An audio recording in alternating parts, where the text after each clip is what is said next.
Hola médicos, sin duda uno de los temas clave para el próximo examen de residencias es el de cardiopatía isquémica, principalmente los síndromes coronarios agudos. Se considera un tema clave pues porque su clínica es muy característica, su diagnóstico y su tratamiento son altamente preguntables y además de que es una de las principales causas de moro y mortalidad a nivel mundial.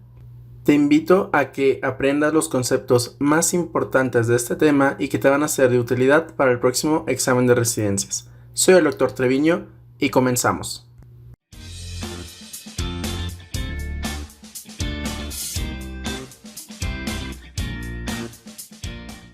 Al hablar de cardiopatía isquémica, lo entendemos como los trastornos relacionados en el corazón por causas isquémicas o que te pueden causar una isquemia.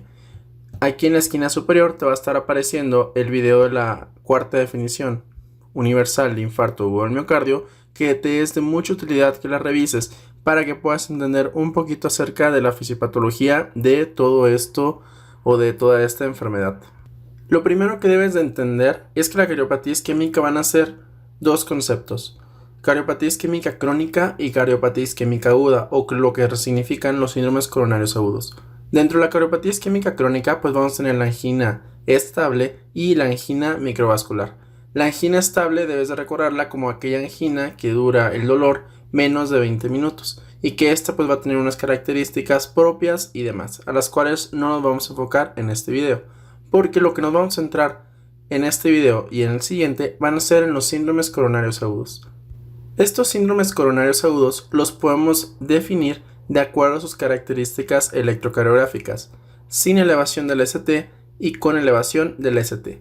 A los que nos referimos que no tienen elevación del segmento ST es la angina inestable y el infarto agudo del miocardio sin elevación del segmento ST. Por su parte, los síndromes coronarios agudos que tienen elevación del ST solamente va a ser el infarto agudo del miocardio con elevación del ST. Dentro de su fisiopatología, de una manera muy generalizada, debemos de saber que cuando no existe elevación del ST, vamos a estar hablando de una oclusión parcial de la arteria coronaria o de sus vasos adyacentes. Pero cuando existe elevación del ST, vamos a hablar de una oclusión total. Para poder integrar el diagnóstico completo de infarto, primero debemos de reconocer que para que haya un infarto, que es el sinónimo o lo que significa una necrosis, que va a ser el resultado posterior, tiene que haber marcadores de daño miocárdico o biomarcadores. Estos pueden ser la creatinina fosfoquinasa en su fracción MB, la mioglobina, el LDH, pero principalmente las troponinas. Entonces, si existe elevación de estos marcadores, vamos a estar hablando de un infarto, como puede ser en el infarto sin elevación y con elevación.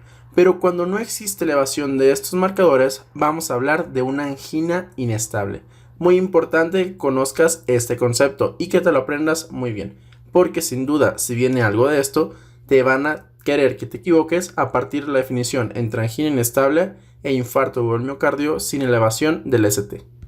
Entonces, una vez definido esto, vamos a volver a recordar. Un infarto va a ser aquella evidencia de necrosis miocárdica que va a ser a partir de los biomarcadores cardíacos.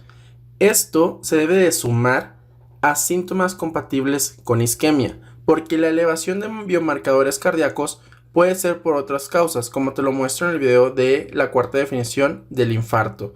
Pero los síntomas compatibles con isquemia van a ser síntomas típicos o atípicos.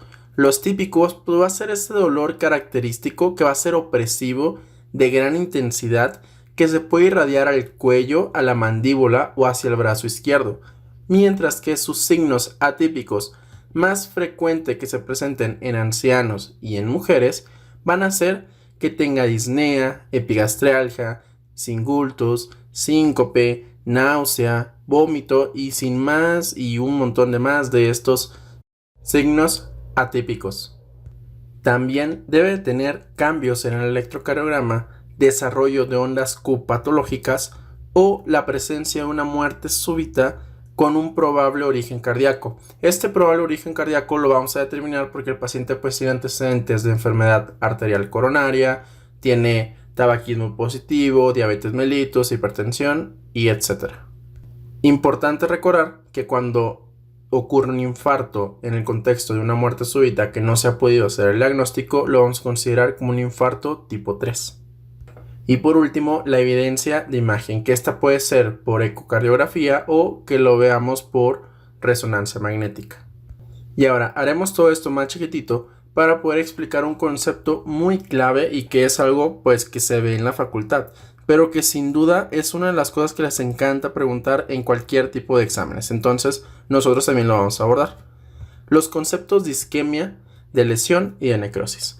La isquemia la vamos a considerar cuando vemos alteraciones exclusivamente en la onda T.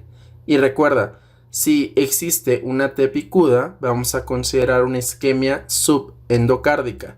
Si existe una depresión de la onda T, vamos a considerar una isquemia subepicárdica. Mientras que con el segmento ST, que es donde vamos a evaluar la lesión, va a ser al revés.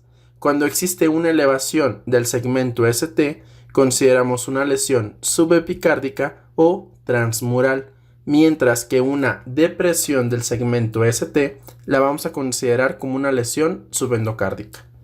La presencia de una onda Q en el complejo QRS nos va a hablar de una necrosis. Para que sea una onda Q positiva, tiene que ser mayor de 1/3 del complejo o del total del complejo QRS. Y así es como la vamos a definir. Una vez identificado ese concepto, viene otra de las preguntas clásicas de la NAM, las caras del electrocardiograma. Existen muchas mnemotecnias, la verdad yo te recomiendo, o al menos eso fue lo que yo hice, es aprendértelo. Está bien, lo de las mnemotecnias está bien, pero en ocasiones como este tipo de cosas, yo considero que es mejor que te las aprendas, porque te va a ayudar muchísimo más a estar resolviendo los casos. Tampoco te vas a llenar de mnemotecnias, ¿de acuerdo? Pero pues eso ya queda a consideración tuya. Dentro de las caras, pues la primera es la inferior, que se va a estar viendo en D2, D3 y ABF. La lateral alta, que la vamos a observar en D1 y ABL. El septo, que lo vamos a observar en B1 y B2. Anterior, que es B3 y B4. Y lateral baja, que va a ser B5 y B6. Es importante reconocer todas estas caras y aprendértelas de memoria, tatuártelas, como le quieras hacer. Pero que te las tienes que saber, te las tienes que saber. Porque si te preguntan infarto, te van a poner un electrocardiograma en donde venga una elevación o sin elevación, con depresión, como sea el electro, pero te van a decir en qué cara está. Ya de forma extra, yo no te lo he puesto aquí porque sería un poco más complejo. Sería importante que te aprendieras las arterias que están involucradas en cada cara del corazón. Eso te recomiendo que lo estudies ya cuando domines estos aspectos. El siguiente paso que debes de saber pues son los biomarcadores y vamos a revisarlos de una manera muy concisa y de lo que te tienes que saber. Igualmente, si estudias la bibliografía, pues ahí vas a encontrar una descripción amplia de cada biomarcador. Pero aquí en este video, recuerda, la mioglobina se va a manifestar en las primeras 2 a 3 horas, por lo que es el primer marcador cardíaco que vas a encontrar elevado. Las creatininfosfoquinasa, principalmente su fracción MB, se va a elevar de 3 a 6 horas y esta va a durar 72 horas. Se recomienda en nuestra guía de práctica clínica el uso de CK-MB para la evaluación de un reinfarto. Y es una de las preguntas claves que te pueden llegar a poner en el examen. Y por último, las más específicas, que son las troponinas. En este caso, la más o la mejor de todas va a ser la troponina I. Esta elevación va a iniciar de 3 a 4 horas y va a durar hasta 7 días. Es por eso que no es de utilidad en casos de reinfarto. Existen otros marcadores como la LDH, pero que no son tan importantes para tu examen. Lo que sí tienes que recordar es que tiene que haber una elevación mayor del percentil 99, o en otras bibliografías se describe como 5 veces más del valor de referencia del laboratorio en donde se esté observando o de donde se hayan tomado las muestras. Una vez entendido todo esto, vamos a repasarlo con este diagrama sacado del New England, que es de mucha utilidad. Del lado izquierdo de tu pantalla vas a observar lo que es el infarto de tipo 2, o que existe un desbalance entre el suplemento y la demanda, principalmente pues de oxígeno, ¿verdad? En donde no va a existir una alteración trombótica o una placa que va a estar obstruyendo como tal, pero que nosotros vamos a poder observar una depresión del segmento ST. Aquí lo que tenemos que evaluar es que si existe o no incremento de los biomarcadores. Si existe incremento de los biomarcadores, pues entonces vamos a estar hablando de un infarto, porque le veo biomarcadores, pero infarto tipo 2. Si aún no has visto el video de la cuarta definición, te invito a que lo revises y lo vas a poder encontrar en mi canal. Normalmente estos infartos los vamos a encontrar como infarto sin onda Q. Mientras que si no eleva biomarcadores, pues vamos a estar hablando del contexto de una angina inestable. Por el otro lado, vamos a tener a los síndromes coronarios agudos de causa aterosclerótica. El primero de ellos, pues es cuando existe una oclusión parcial del trombo, en donde vamos a ver una depresión del segmento ST. Igualmente, volvemos a medir los biomarcadores y si estos no son positivos para infarto, hablaremos de una angina inestable. En cambio, si son positivos, pues vamos a hablar de un infarto sin elevación del ST, pero de tipo 1. Y normalmente, estos infartos tampoco tienen elevación o presencia más bien de la onda Q patológica. Mientras que el último infarto va a ser el que existe una oclusión completa de la arteria coronaria o del vaso que subyacente, y este tipo de infarto nos va a dar elevación del ST.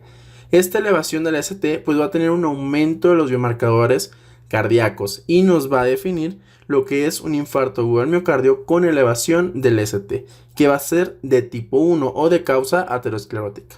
Entonces, ya tenemos 3 infartos, que el tipo 1 va a ser aterosclerótico, el tipo 2 por un desbalance de la demanda y el suplemento, y el tipo 3 aquel que no es reconocido como un infarto porque presentó una muerte súbita. Normalmente los infartos tipo 1 con elevación del ST pues van a tener presencia de ondas Q patológicas. Entonces, el infarto agudo del miocardio con elevación de ST, que es el que vamos a hablar de ahora en adelante, pues vamos a tener que, en términos sencillos, va a haber una ruptura o erosión de la placa vulnerable. Esta ruptura de la placa va a hacer que salga todo el material que estaba en esa placa, que es un material con alta capacidad trombogénica, lo que va a producir pues la oclusión del vaso. Todo esto pues va a tener un concepto fisiopatológico en donde van a haber dos componentes principalmente, un componente vascular coronario y un componente del cardiomiocito. No nos vamos a entrar en esto, solamente te dejo la imagen para que lo repases. Realmente para tonar pues es muy poco útil la fisiopatología de la mayoría de las enfermedades. Cuando uno estudia infarto agudo del miocardio, tiene que estudiarlo de la siguiente manera, viendo su diagnóstico y su tratamiento al mismo tiempo. No puedes estar estudiando primero diagnósticos y después tratamientos, porque después empiezan las confusiones. Entonces, la guía de la ESC tiene un reloj de la estrategia que nos vamos a basar en él para hacer el siguiente diagrama y que vamos a explicar todo lo que resta del video. Entonces, a los 0 minutos, nosotros vamos a ver a nuestro paciente que tiene su clínica característica que ya comentamos, con síntomas típicos como su dolor torácico que se irradia cuello, mandíbula o brazo izquierdo, o sus síntomas atípicos en pacientes mujeres o ancianos y también en diabéticos que presentan disnea, náusea, vómito, síncope y los que comentamos anteriormente. A este contexto nosotros le vamos a solicitar a nuestro paciente, o si estamos en el contexto ambulatorio, vamos a tratar de conseguir un desfibrilador para poder ver el ritmo del paciente, tener un trazo electrocardiográfico. Recuerda que ese trazo tiene que estar a 10 milímetros por milivolt, porque después pues no aplican los criterios. Entonces, recordar, debe haber al menos cambios en dos derivaciones contiguas, o sea en B1 y B2, B3, B4 y así sucesivamente, ¿no? Estos cambios tienen que ser una elevación mayor o igual a 2.5 milímetros del segmento ST en hombres menores de 40 años y en mayores de 40 años esta elevación tiene que ser mayor o igual a 2 milímetros, o que sea mayor o igual la elevación a 1.5 milímetros en mujeres en B2 y B3, o en las mujeres mayor de 1 milímetro en el resto de las derivaciones. También otro cambio a destacar es que exista una depresión del segmento ST en B1 y B3 que sea mayor de 0.5 milímetros. ¿Por qué esto? Porque esta depresión nos indica o nos obliga a tomar derivaciones posteriores, B7 a B9. ¿Por qué? Porque existe una alta sospecha de que sea una imagen en espejo y lo que estamos viendo es un infarto con elevación del ST en cara posterior. La siguiente duda que surge es el bloqueo de la rama izquierda, principalmente porque la bibliografía antigua refería que si ves un bloqueo de rama izquierda de nueva aparición, lo debes de considerar como un infarto agudo del miocardio. Eso ya no está totalmente establecido, sino que existen unos criterios que vamos a repasar. Nosotros tenemos un paciente con bloqueo de rama izquierda. Si tiene una elevación mayor del ST de 1 milímetro en derivaciones con QRS positivo, lo vamos a tratar como un infarto agudo del miocardio. Si tiene una depresión del ST mayor o igual a 0.5 milímetros en B1 y B3, igualmente en el contexto de sospecha de infarto de cara posterior. Y si tiene una elevación mayor o igual a 5 milímetros en derivaciones con QRS negativo, también lo vamos a considerar como un posible infarto agudo del miocardio con elevación del ST. A veces podemos tomar el electrocardiograma demasiado rápido cuando el paciente apenas está iniciando con su sintomatología y no ver nada en ese electrocardiograma o ver nada más unas ondas T hiperagudas. Estas ondas T hiperagudas es el signo más precoz electrocardiográfico que vas a encontrar en el electro y que obviamente esto es una pregunta fácilmente en cualquier examen de residencias. Como estamos en un contexto inicial, le tenemos que dar tratamiento a nuestro paciente porque pues no lo vamos a dejar ahí, ¿de acuerdo? Entonces parte de ese tratamiento inicial tiene que ser el manejo del dolor porque además de ser algo humanitario, es para reducir la descarga simpática que el mismo dolor produce. Y en estos casos vamos a dar morfina. Debes de saber que la morfina altera las concentraciones, las dosis, la absorción y la función de los antiagregantes del clopidogrel, prasugrel y todo ese morero, ¿no? Y vamos a administrar oxígeno si tenemos una saturación menor del 90% o una PaO2 menor del 60 milímetros de mercurio. ¿Por qué esto? Porque se comprobó por un estudio que es muy famosito que no mejora la supervivencia si se le da oxígeno a todos los pacientes y porque siempre existe el riesgo de que aumenta la predisposición a la creación de radicales libres, superóxidos y que esto puede causar más daño.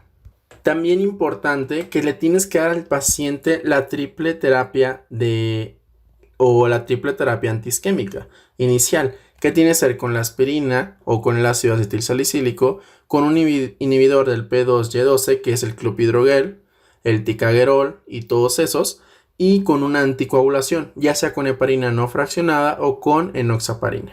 Importante recordarlo, principalmente recuerda que en la NARM es muy raro que vayan a venir dosis, pero simplemente tener la idea de que le tienes que dar todo eso al paciente. Entonces, tú ya identificaste al paciente, ya lo diagnosticaste infarto, la siguiente pregunta a hacerte debe ser: ¿qué tan lejos está mi unidad de realización de una ICP o de una intervención coronaria percutánea? Si está a menos de 120 minutos, nosotros lo que vamos a optar es por una ICP primaria, que más adelante vamos a entrar a detalle con ella. Si estamos a más de 120 minutos, entonces aquí lo que tenemos que hacer es dar tratamiento con fibrinólisis. La fibrinólisis se debe administrar en los primeros 10 minutos de que se hizo el diagnóstico del paciente y se debe administrar en bolo. Este bolo, pues idealmente en un contexto general tienes hasta las primeras 12 horas para dar tratamiento fibrinolítico.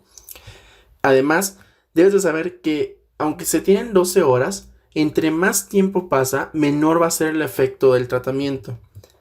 Otra cosa importante es que tienes que saber que hay dos tipos de medicamentos: los que no son específicos y los que son específicos. Los recomendados pues son los fibrinoespecíficos, ¿sí? Pero debes de saberlos que primero que la streptokinasa, que es de los primeros que se utilizó, tiene riesgo de conducir a alergias y de desarrollar hipotensión. Mientras que los fibrinoespecíficos, pues vamos a tener al alteplase y al tenecteplase, además de otros 3 que existen. Recuerda que las dosis no son tan importantes, pero como quiera te las voy a dejar en un diagrama más adelante. Lo que sí es importante de esto son sus contraindicaciones. Primero vamos a repasar las absolutas porque son las que suelen preguntar. EBC hemorrágico, EBC isquémico en menos de 6 meses, que haya tenido un daño en el sistema nervioso central, neoplasias a nivel del sistema nervioso central o malformación arteriovenosa. También es importante recordar que si tuvo un traumatismo, una cirugía craneal en menos de un mes, hemorragia gastrointestinal en menos de un mes, si tiene disección aórtica nuestro paciente, hemorragia no filiada a excepción de la menstruación, o si tiene punciones no compresibles, como puede ser una punción o una biopsia hepática y una punción lumbar, en el que no la se puede hacer compresión al paciente. Las relativas, que no son tan importantes que te las aprendas, pero pues como quieran, para que las tengas o tengas una idea general de qué se trata, es un accidente isquémico transitorio menor de 6 meses, que el paciente esté con tratamiento de anticoagulación oral, que es eso del taco, que haya tenido una gestación, o sea, que esté en gestación o que se encuentre en su primera semana posparto, que tenga enfermedad hepática avanzada, endocarditis infecciosa, úlcera péptica activa o que su reanimación haya sido prolongada mayor de 20 minutos. Si nuestro paciente no cumple con estas contraindicaciones, entonces se le va a administrar su bolo de fibrinolítico. Pero recuerda, aunque le administres el bolo, el paciente se tiene que ir en dirección hacia un centro de ICP. Le des o no le des el tratamiento. Una vez que le hayamos dado este bolo, nosotros en los próximos 60 a 90 minutos tenemos que valorar si el paciente tiene criterios de reperfusión. Hablamos de un fracaso de la fibrinólisis cuando tenemos que existe menor reducción del 50% del segmento ST en los 60 a 90 minutos desde la aplicación del mismo. Si nuestro paciente tiene inestabilidad hemodinámica o eléctrica o tiene empeoramiento del dolor. Y hablamos de un éxito de la fibrinólisis si tenemos una reducción mayor del 50% del segmento ST en los 60 a 90 minutos después de la administración del medicamento. Si tenemos la presencia de una arritmia típica de reperfusión que te debe estar apareciendo aquí en una imagen, o si hay desaparición del dolor torácico. ¿Y de qué nos sirve esto? Pues porque es el siguiente paso que vamos a dar a nuestro paciente. Si tiene criterios de reperfusión, nuestro paciente se va a ir a ICP sistemática o ICP precoz, que se debe realizar idealmente de 2 a 24 horas. Pero si nuestro paciente no tiene criterios de reperfusión, lo ideal en estos casos es realizar un ICP de rescate, que se va a realizar tan pronto como sea posible. A continuación te dejo un esquema, más bien una tabla que yo elaboré de acuerdo a las guías estas de la ESC, que nos habla acerca de los tratamientos, de las dosis, y debes de recordar que como quieras se le debe administrar antiplaquetarios y anticoagulación. Le des fibrinólisis, le des ICP o no le des ninguna de las dos cosas. En todos los pacientes se los vas a agregar. Ya obviamente vas a considerar sus efectos adversos y si tuviese o no alguna contraindicación. Entonces, recordar tiempos que del bolo a la revisión de si tiene o no criterios de reperfusión tienen que pasar de 60 a 90 minutos y desde que administraste la fibrinólisis hasta que realices la ICP de forma sistemática tienen que pasar alrededor de 120 minutos o más.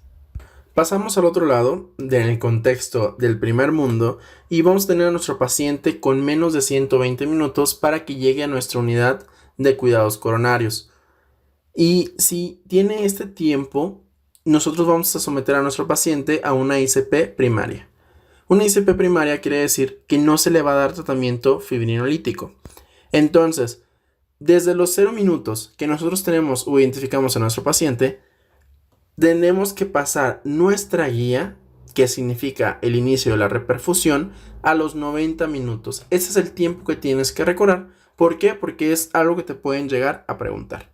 Y además porque son las indicaciones más nuevas que existen. Y sí sería importante que las conocieras. Entonces, la ICP va a ser de elección si nuestro paciente está a menos de 120 minutos desde que hicimos nuestro primer contacto médico. Las indicaciones van a ser si tiene una elevación del segmento ST, que es diagnóstico para infarto agudo del miocardio con elevación del ST. Si tiene una depresión del ST, la vamos a indicar si nuestro paciente tiene inestabilidad hemodinámica, dolor torácico persistente, arritmias mortales, complicaciones mecánicas secundarias de un infarto, insuficiencia cardíaca aguda o cambios dinámicos del ST. Además, como ya lo mencionamos hace ratito, si tiene una fibrinólisis exitosa o si no tiene fibrinólisis exitosa. En las dos también está recomendada la ICP.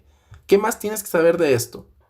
Hay que saber muy bien los conceptos y las definiciones porque podría ser algo que te preguntaran. Yo lo preguntaría. La ICP primaria va a ser la ICP emergente, que se realiza con balón, con stent, que se va a realizar sobre la ARI, que es la arteria responsable de la isquemia, en el que no se le haya hecho una fibrinólisis, como lo comentamos anteriormente. En estas técnicas tienes que saber que el ideal va a ser el stent medicado. El stent metálico tiene una mejor reducción de los riesgos de reinfarto a comparación del puro balón. Pero el mejor de todos pues va a ser el stent medicado.